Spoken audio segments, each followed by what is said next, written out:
আপনি কি জানেন পৃথিবীর কোটি কোটি মানুষ যেদিকে সেজদা করে সেই কাবা শরীফের ভিতরে আসলে কি আছে? অনেকে ভাবে ভিতরে হয়তো সোনা, গুপ্তধন অথবা বিশাল কিছু রহস্য লুকানো আছে, কিন্তু বাস্তবতা জানলে আপনার চোখে জল চলে আসবে। কাবা শরীফের ভিতরে আসলে সেরকম কিছুই নেই। এই যে কাবা শরীফের মেঝেটা দেখছেন, এটি হচ্ছে সাদা মার্বেলের মেঝে।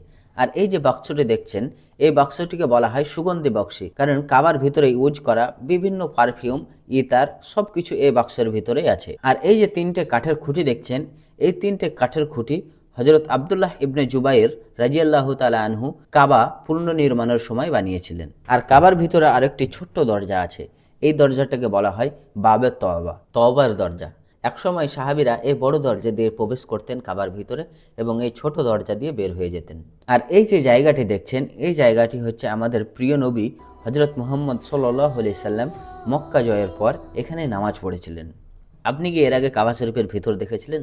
যদি না দেখে থাকেন তাহলে ভিডিওটি বেশি বেশি শেয়ার করুন, যাতে আরও সবাই দেখতে পারে, আরও সবাই জানতে পারে।